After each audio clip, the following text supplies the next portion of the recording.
Albert Einstein આ નામ સાંભળતા જ મનમાં આવે છે આધુનિક ભૌતિકશાસ્ત્ર. અને એમનેમ નહીં, એમને ઇતિહાસના સૌથી મહાન વૈજ્ઞાનિકોમાંના એક ગણવામાં આવે છે. આઇન્સ્ટાઈનનું નામ આવે એટલે તરત જ આપણને પેલું ફેમસ સમીકરણ યાદ આવી જાય, ખરું ને? E=mc². પણ ક્યારેય વિચાર્યું છે કે આનો મતલબ શું થાય?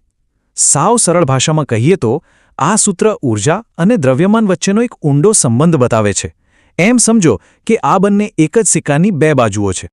તો સવાલ એ છે કે આટલા મોટા ક્રાંતિકારી સૂત્ર પાછળની વ્યક્તિ હતી કોણ? કેવું હતું એમનું જીવન? ચાલો એમની સફર વિશે થોડું જાણીએ.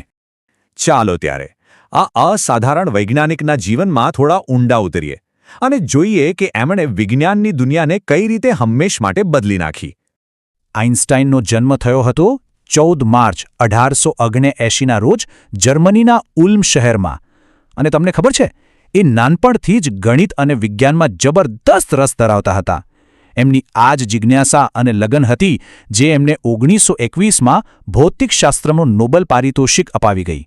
હવે વાત કરીએ એમના બે સૌથી મોટા યોગદાનની.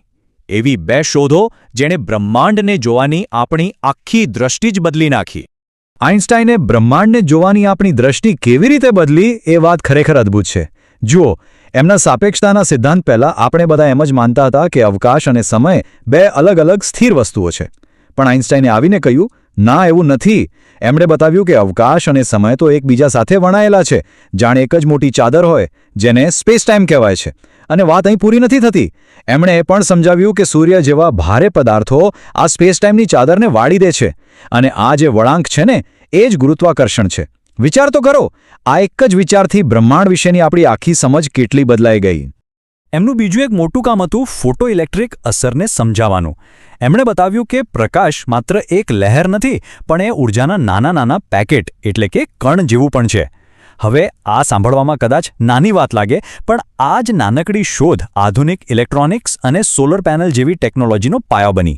આજે આપણા જીવનમાં આ બધું કેટલું જરૂરી છે એ તો આપણે સૌ જાણીએ જ છીએ.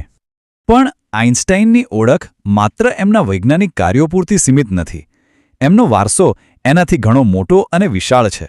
વર્ષ હતું 1921. આ જ વર્ષે એલ્બર્ટ આઇન્સ્ટાઈનને ભૌતિકશાસ્ત્રમાં નોબેલ પુરસ્કાર મળ્યો. અને રસપ્રદ વાત એ છે કે આ સન્માન એમને સાપેક્ષતા માટે નહીં, પણ ખાસ કરીને ફોટોઇલેક્ટ્રિક અસર પરના એમના ક્રાંતિકારી કામ માટે મળ્યું હતું.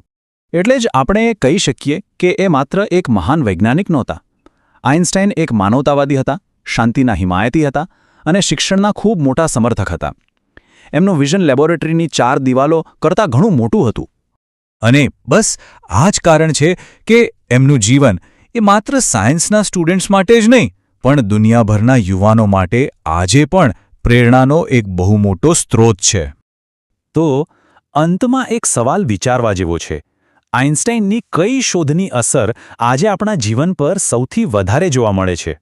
બ્રહ્માંડની સમજ બદલનાર સાપેક્ષતાનો સિદ્ધાંત, કે પછી આપણા રોજિંદા જીવનમાં વણાઈ ગયેલી ફોટોઇલેક્ટ્રિક અસર?